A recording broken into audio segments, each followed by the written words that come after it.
Welcome to the Impact Room, brought to you by Douglas Jackson, who help you hire more impactful, diverse leaders who stay for longer and are more successful.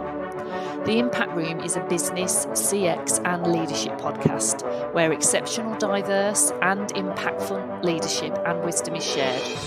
We dive deep into pressing topics that impact your customer-led business, featuring interviews with CEOs, COOs, Chief Customer, Chief People Officers, directors, influential leaders and subject matter experts who share their lived experiences, top tips, thoughts, advice and industry trends to help elevate existing and future talent. So let's dive into our next episode, and please don't forget to like, subscribe or share if you enjoy this content. Thank you.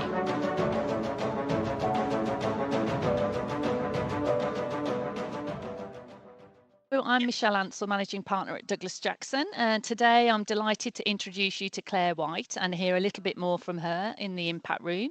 Clare is the CEO and founder of Connected CX, with the purpose of helping organisations solve critical business challenges and improve their customer experience to ultimately grow their business. Clare is an Amazon best-selling business strategy author of the book You've Got the Power. Wow, go there. 6 Principles for Business Success.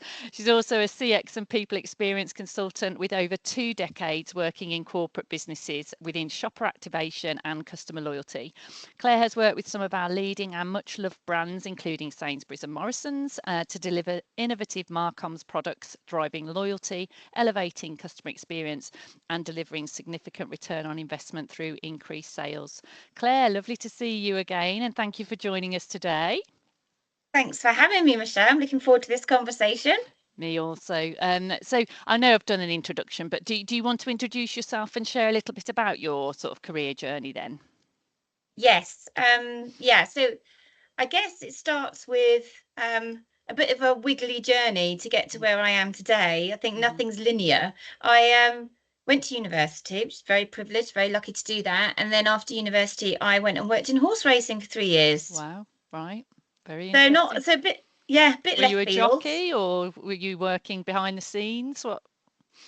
So it was behind the scenes. So basically, it was my dream job. It was Yeah. my dream job. You look after the horses, you take them racing, you ride them. It's an incredible experience, but very male dominated. I mean, gosh, this was in the 90s. Very Yeah. male dominated. I certainly learned to stand up for myself. Yeah. And I certainly learned not to take myself too seriously, because you just Yeah. can't in that environment. You work and you live with the same people day in, day out, and it's a very intensive environment, but it was fantastic. And then I moved into marketing. So I started off working for a large marketing business, field marketing business, and learned a huge amount over. I was there for 12 years. I'm one of those people that has stayed with businesses. I suppose I'm quite loyal in that respect, but the businesses I was working with gave you opportunity across multiple clients. So you experience the brands like P&G, Microsoft, Hewlett Packard, big brands, learning how to increase sales for them. Ultimately, we had field sales operatives going out, going into retail stores, learn all about retail and customer experience, but also the experience that my clients had with our business, and how to revise and refine strategy every year to bring them something new, to improve that experience that they were continually having with us, and leading and managing diverse teams. So I would have teams of office personnel, as well as teams in the field out there selling my clients' products. And you really learn how to engage different people. Everyone's unique, and I think I learned an awful lot there. You know, we started using DISC personality profiling to increase awareness, understanding. I'm now actually a certified practitioner, so I now deliver that training myself as well.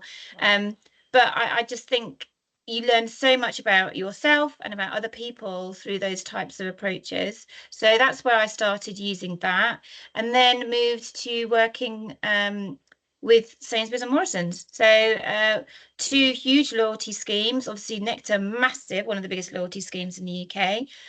Morrisons has been through a journey with their loyalty schemes, and we were there. My business was there every step of that journey, and I really did learn a huge amount over that time.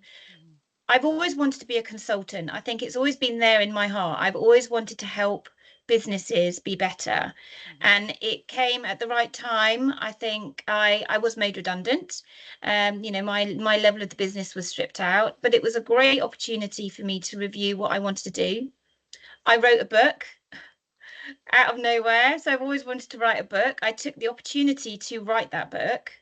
And then created my company. And my company over the past 12 months, I never thought it would happen, but it's been going from strength to strength. I absolutely never believed I would be in the situation I am today, helping corporates, but also small businesses with customer experience and keeping their customers and keeping their employees, which is, yeah, I'm very passionate about. I'm very happy to be grateful to be where I am today. Yeah, excellent. Well, we'll get into a little bit of that as well. And it's interesting because you've just shared loads of stuff, but I'm going to go right back to what you started with because I started working in horses as well. That was one of my first jobs, not in a racing stable. It was a livery yard. But all the times we've spoken, and we've never had found that connection before today, have we? No. It's a small, strange world, full of connections. So interesting. We'll get into that another time anyway. So, Yeah. what have you learned on that journey then, Claire? What are the three things you would tell your younger self, let's say? You know, you've touched on things like belief and that just on the end of that response. So, what would you tell your younger self or someone who would like to do something that you have? Don't take yourself too seriously. Hmm. I mean, goodness, I learned when I was in racing, I learned not to take myself too seriously. But I think when I went in work, started working in marketing, I started taking myself too seriously again. It came Mm, back, and actually, I had to learn over and over again. It's not about you. Don't mm, take yourself seriously. You know, everybody is different, and mm. situations happen, and very rarely is it because of you. Yeah, So don't take yourself too seriously. That's a massive one for me. The next one would be don't compare yourself to others. hmm, I think this is something that I see so much on social media, particularly with these yeah, kind of younger generations. It's all about appearance and comparing yourself to others, which is so sad because it can really cause serious harm to yourself. So I would say don't compare yourself to others, compare yourself to you, which try and be better and always try and improve yourself. yeah, Um, Compete with yourself, not with other people. And then I think the last one is probably whether you think you can or you think you can't, you're right. yeah. I love that quote. I love that quote, and it's meant so much to me, and it's something I've had to remind myself time and again. And the past 12 months, rather, not 12 years, 12 months has really proven to me that you have to believe you can, and if you believe you can, you really can. Yeah. And I know we're going to dive into that in a moment, but I really believe that very, very strongly that just believe you can because you can. Yeah, absolutely. I've got that literally behind me, and that one thing. I'm not sure who said it. I've got Brian Tracy written next to it, but I'm not sure if it was Ford, was it, or some? Yeah, I Yeah, Henry think it Ford. was Yeah, Ford. I Yeah, think so. Yeah, but it's a very true one. I often say it to people. They look at you bewildered for a little while, don't they, until they understand. yeah, Because I think you think what? yeah, yeah. So just taking you back to like the job that you do, you know, your wealth of experience in Marcoms and CX, they're not always linked necessarily together in the sector. So, I mean, what is the one mistake you see with customer loyalty and marketing campaigns in general, Claire? I think often their objectives and their goals aren't linked, they're not Mm, aligned. So mm, I think often Marcoms have got a really specific objective to meet. So it's normally campaign led. It's something they really specifically need to have to deliver in terms of brand message. And then when we look at customer loyalty, it's more about, I'll be honest, it's about getting data on your mm, customers. mm, It's about getting them to buy more, encouraging them to mm, buy more, cross sell. mm, It's not really about the customer. mm, And I feel that Marcoms and customer loyalty today are not focused on the customer. They're mm, focused on what the businesses want and what the businesses need. mm, So that for me is the biggest mistake that brands and organizations make. And mhm, I think I talk about this quite a lot. Loyalty has been totally reimagined. Loyalty doesn't exist as it did once upon a time. If you think you might mm, have had 2 loyalty cards, you really did go where was convenient to shop, probably, Yeah. or you always bought your favorite brand because you were very loyal to that brand. Mhm. It's now changed. People have, I think, on average 16 loyalty cards in their Wow. wallet, in their digital wallet. It's more about jobs to be done, so having specific jobs for each retailer that you might go to and shop from, and there'll be different criteria that you will use to decide where you're going to shop from. But ultimately, it comes down to the experience. And brands that give a really good experience and retailers that give a really good experience will win the day. They will. And I think I am flying that flag. And I think a lot of people within our network are within CX are really trying to drive home the message that we have to start with our customers and with our people, think about what they need, what they're trying to do, and make it as easy and simple as possible, with as few barriers as we can possibly make for them to do the jobs they need to do. Yeah. And yeah, so stop thinking about yourself and being internal and inward thinking.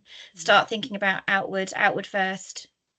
It's interesting because I remember way back when, and I'm speaking to someone who knows a lot more about it than I, so forgive me because I'm just looking at it from my own individual perspective. But the club card and the amount of benefits and greatness that used to come from the club card back in the day. I mean, I had holidays for free. I know, Yeah. commercially it's very difficult to get that, but it was fantastic. Yet now it seems to be like the American, or it's going like the American system. Like literally, if you go into a store in America, I'm sure you have to have a loyalty card because you get all the discounts. And now it just seems to be that sign up for a loyalty card or you'll pay more. But they actually, despite all this intelligence and insight they have of me as a customer, it's very rarely they're offering me anything that's of value to me other than the fact that if I don't have it, I'm going to pay more for the products that I want. So I mean, I haven't asked you a question, but yeah, I mean, I don't know what's changed over the last few years. Is it that that the business, as you say, just wants the data and the insight, and they think if you're signed up to them, you're more likely to buy than anything else? I think it's become more competitive. We've got more Right. retailers on the high street and in grocery in particular. We've got the discounters, the growth of Aldi and Lidl. Aldi doesn't Mm, have a loyalty card. Lidl have got mm, their app. And I think retailers, Tesco, for example, are protecting their share. They still have the lion's share. They've got a significant mm, share of the market. I think mm, now retailers they've got loyalty schemes to protect their share. They've mm, got loyalty schemes to learn more about their customers, although to your point, they're not using the data to drive mm, improved personalization and relevancy, mm, which is a bit crazy. But ultimately, they're also, I think, reducing their spend. So they're very, very mm, cautious. It's all about return on investment. So mm, actually, unfortunately, when it comes to CX and loyalty, you do need to invest. You will see the returns, definitely long term, mm, but it might not be a short term return on investment. And I think mm, that's driving um, the overall situation that we have today with loyalty, in my mm. opinion. Yeah, yeah. Well, I mean, I'm no longer a Tesco customer, but Ah, I think if they still had the same loyalty scheme as they used to have, I probably still would be, frankly. But there you go. yeah. So, I mean, going back to sort of talking about goals, life ambitions, manifestation. I know we've talked about that for in times gone by. So, do you want to tell us a little bit about that from your perspective? Yes. So I have had friends talk to me about manifesting for years. I've Mm, got one friend who told me she actually visualizes a parking space yeah. in her car park in Mm, town. mm, Literally, as she gets into the car, she will visualize the space, and 9 out of 10 times the space is there. mm, And I was mm. like, oh, come on. No, that doesn't really happen. Mm, Um, but it really did. So, mm, and I've had previous boss also say, come on, manifest, Claire, manifest it, and it will happen. mm, So it was actually when I was writing my book, I was researching a lot around my book, and I came across Mary Morrissey. Now, Mary Morrissey is very well known. She's a leader when it comes to manifesting, and she's got this program called Dream Builder, the Dream mm, Builder program, which is all about visualizing your dream, what you want to be, and then how to get there. yeah, And I think it was around that time that you and I started talking about this. yeah, And then I started doing a bit more reading around it. So I read Think and Grow Rich by Napoleon Hill, which I don't yeah. entirely agree with, but it was No, an it's a very old interesting, book. Yeah, very old book. I think it's about yeah, 100 years old yeah, plus. yeah, yeah. But it does essentially identify a system. So it was looking at all these people that are very wealthy, very successful. It focuses on rich, which I don't focus on money. It's about what I want to deliver, on the impact I want to have, and where I see myself, and what I see myself doing.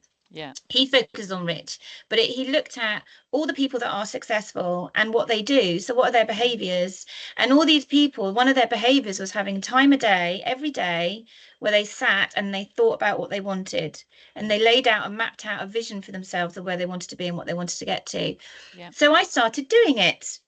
And I will say, over the past 12 months, things have landed in my pathway that I never expected, and they've all aligned to the vision that I've created for myself and where I want to go.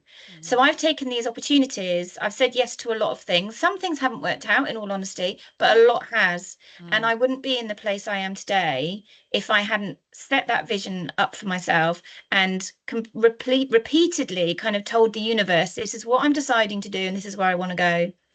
And some people may well say, well, Claire, it's just because you've got this in mind and you see these opportunities that you wouldn't have seen before.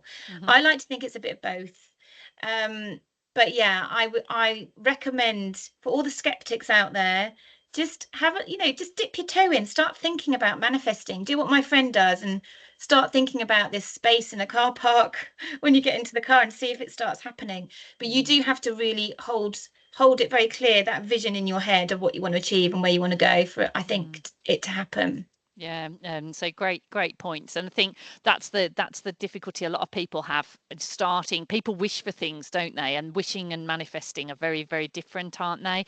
So everyone's saying, yeah, I'm constantly asking for this, and I wish I had that, and I want that, and it's just not the same. I never get what I want, but as you say, you need to know what you want. So, and then sort of you work backwards, don't you? Almost, and sort of visualize what it is that you need. But I mean, would you? I mean, you've mentioned some authors and content already, but is there sort of one thing that you would sort of say to anybody who wanted to try it, where they should start and where they should go to? What would you suggest? Well, actually, it's a book you recommended to me, Michelle. It's the You're a Badass. It's the Oh, Jen yeah, yeah. Sincero, because it's very relatable and it's very easy to read. Yes. And she really does hook you in and then take you all the way through the book. And I know she's written subsequent books, hasn't she? Which I've not Yes. read. I need to read Yes. them.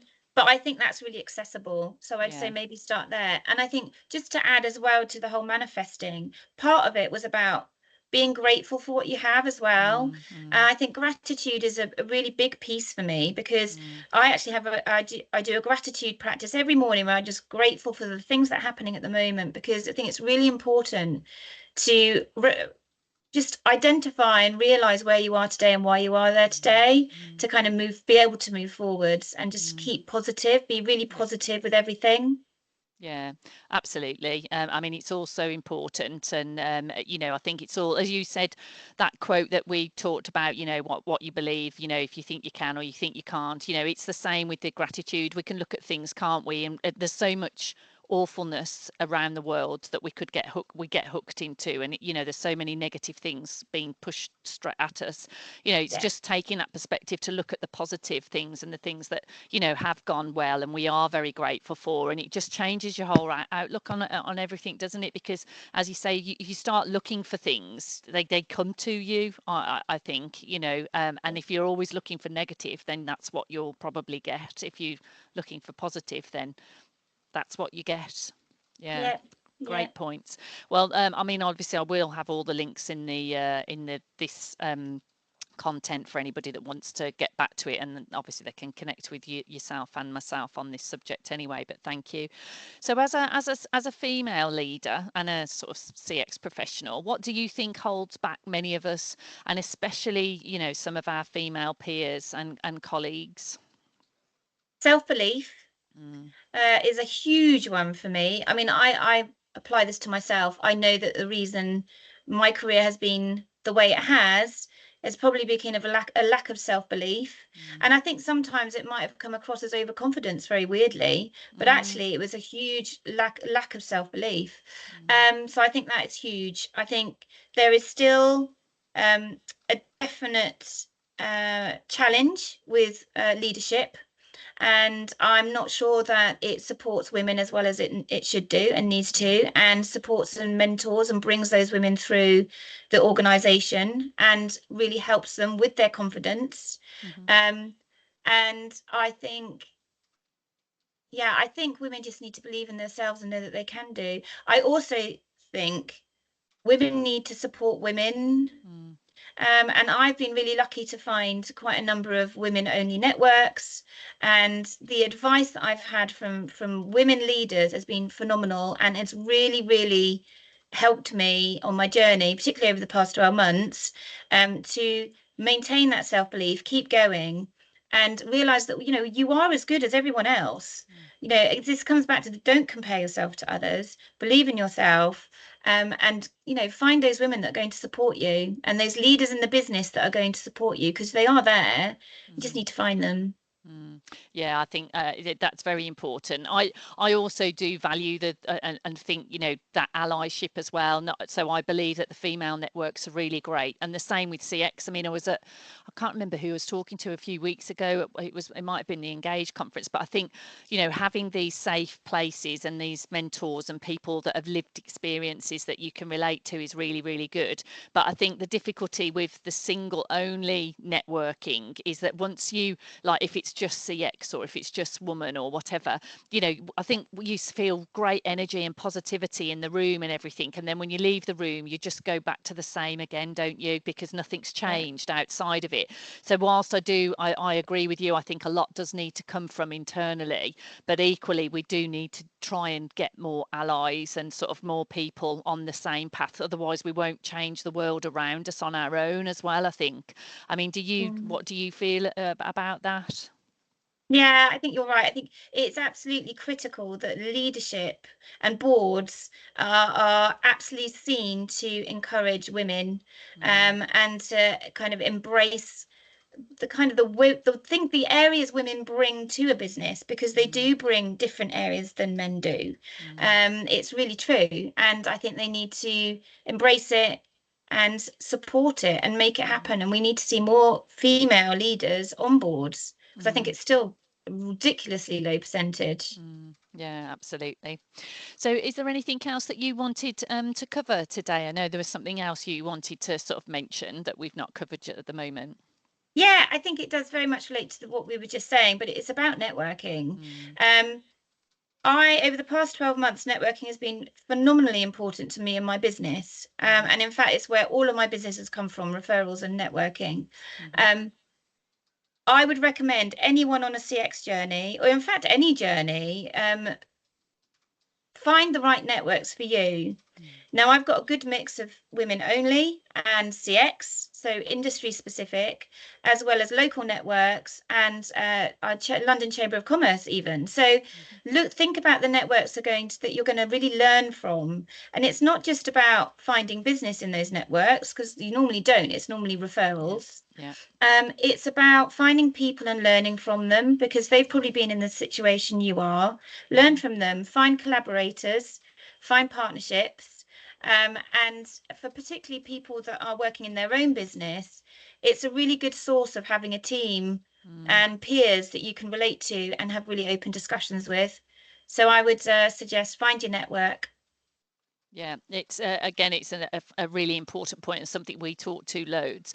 I mean, a lot of people do struggle, and I think certainly women or woman does tend to struggle more with networking. I don't know, we see a lot, effectively people might have an inkling something's going to happen or they're unhappy, and they'll come and I'll start talking to them and I'll ask them about their network, and there'll be none. It's Yeah. like, no, I've been too busy on the day job, and especially I think because we have so many external outside of work priorities sometimes, whether it's sort of aging parents, family, children, all of those sort of things as well.